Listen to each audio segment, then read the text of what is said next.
Hello बच्चों, कैसे हैं आप सब। उम्मीद है अच्छे होंगे। मैं आपका social science teacher Ali sir स्वागत करता हूं आपके अपने यूट्यूब चैनल बोर्ड्स गुरु में। आज इस लेक्चर के माध्यम से मैं आपको इतिहास के बेसिक इंफॉर्मेशन को बताने वाला हूं और आप क्लास 10th, 9th, 6 या किसी भी क्लास के स्टूडेंट हैं तो ये वीडियो और ये लेक्चर बहुत ही इंपॉर्टेंट होने वाला है आपके लिए। आइए हम जानते हैं कि क्लास 10th और जो बच्चे 9th या कोई भी क्लास में हैं जिनके लिए सोशल साइंस जरूरी है और इतिहास इंपॉर्टेंट है, उनके लिए ये बातें बहुत ही इंपॉर्टेंट होने वाला है। हम इतिहास का बेसिक इंफॉर्मेशन जानने वाले हैं कि आखिर इतिहास किसे कहते हैं और भी बातें हम लोग जानेंगे इस चैप्टर के माध्यम से। और फिर क्लास 10th के चैप्टर वाइज शुरुआत करेंगे सिलेबस और इतिहास की शुरुआत करेंगे, एक एक करके सभी चैप्टर को डिस्कस करेंगे। आइए हम जानते हैं कि आखिर इतिहास किसे कहते हैं। इतिहास किसे कहते हैं जरा हम उसको जान लेते हैं। ठीक, सबसे पहले हम इतिहास के बारे में बात करें तो ये जो इतिहास है, इतिहास दो शब्दों से मिलकर बना है। इतिहास दो शब्दों से मिलकर बना है।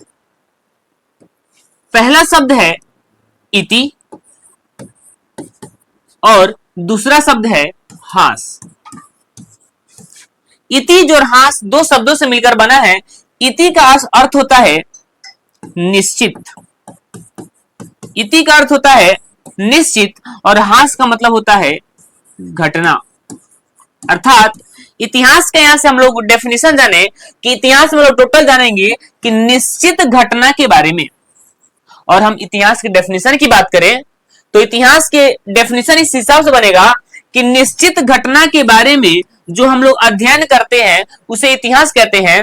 और हम बेसिक इंफॉर्मेशन के आधार पर आपको डेफिनेशन की बात करें तो इतिहास का डेफिनेशन देख लीजिए कि बीती हुई निश्चित घटना का अध्ययन ही इतिहास कहलाता है। और आपको किताब में लिखा मिलेगा कि तथ्यों और प्रमाणों के आधार पर बीती हुई निश्चित घटना का अध्ययन इतिहास कहलाता है। फिर से बात करते हैं, तथ्यों और प्रमाणों के आधार पर, तथ्यों और प्रमाणों के आधार पर बीती हुई निश्चित घटना का अध्ययन, बीती हुई निश्चित घटना का अध्ययन, निश्चित घटना का अध्ययन इतिहास कहलाता है।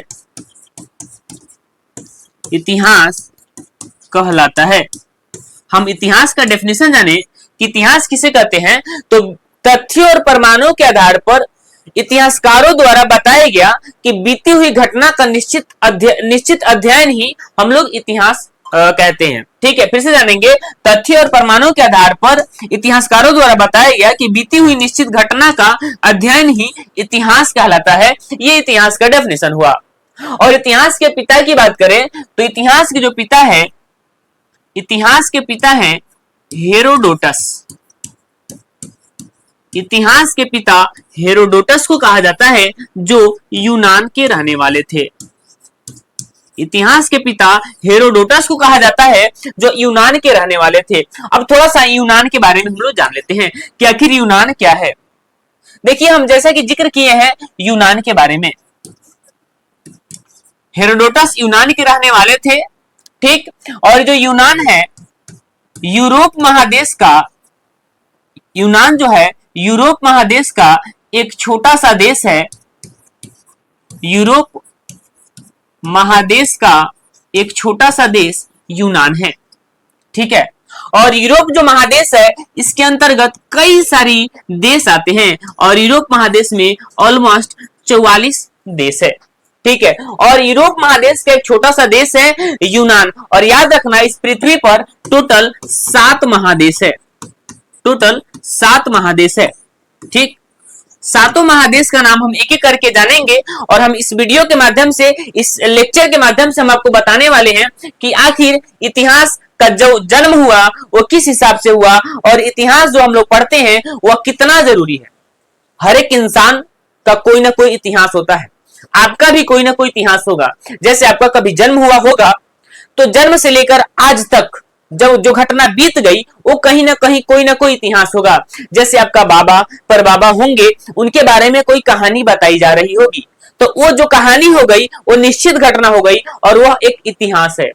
आप जिस एज में हैं वह एज जो आपका बीत गया है वो भी एक इतिहास के अंडर में कंसीडर किया जाएगा। लेकिन हम यहां जानेंगे कि जो ये इतिहास होते हैं यह निश्चित घटना होते हैं, बनी बनाई बातें नहीं होती है। एक बात और याद रखना कि अगर हम इतिहास की बात करते हैं तो कोई भी घटना के बारे में हम आपको इंफॉर्मेशन जो देते हैं सब कोई ना कोई निश्चित घटना ही होता है, और निश्चित घटना का अध्ययन ही इतिहास कहलाता है। और इतिहास के जो पिता कहा जाता है उनका नाम था हेरोडोटस, और हेरोडोटस यूनान के रहने वाले थे, और यूनान एक देश है जो यूरोप महादेश के अंतर्गत आता है।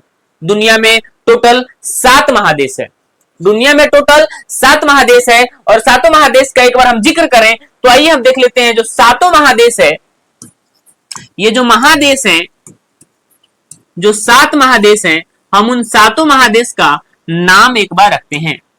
ठीक है, सातों महादेश का एक बार नाम रखते हैं। जैसे हमारा भारत है एशिया महादेश के अंतर्गत आता है, याद रखना हमारा जो भारत है एशिया महादेश के अंतर्गत आता है। एशिया एक महादेश है। दूसरी बात कि उत्तरी अमेरिका, दूसरे महादेश का नाम है उत्तरी अमेरिका। ये उत्तरी अमेरिका है, ये भी एक महादेश है। नेक्स्ट है दक्षिणी अमेरिका, नेक्स्ट है दक्षिणी अमेरिका। ठीक है, नेक्स्ट है दक्षिणी अमेरिका। ठीक, तीसरे महादेश का नाम है, नेक्स्ट पहला नाम है एशिया महादेश, उत्तरी अमेरिका, दक्षिणी अमेरिका। नेक्स्ट है यूरोप महादेश, यूरोप महादेश। ठीक है, नेक्स्ट महादेश पांचवा का नाम है ऑस्ट्रेलिया, ऑस्ट्रेलिया महादेश। इस महादेश का नाम एक और है, इस ऑस्ट्रेलिया इस महादेश का सबसे बड़ा देश है, इसीलिए इस महादेश का ही नाम रख देगा ऑस्ट्रेलिया, लेकिन वास्तव में इसका नाम है ओशिनिया। ठीक है, ओशिनिया। ठीक, फिर से बोलते हैं, एशिया महादेश, उत्तरी अमेरिका, दक्षिणी अमेरिका, यूरोप, ऑस्ट्रेलिया, और एक है अंटार्कटिका, अंटार्कटिका महादेश।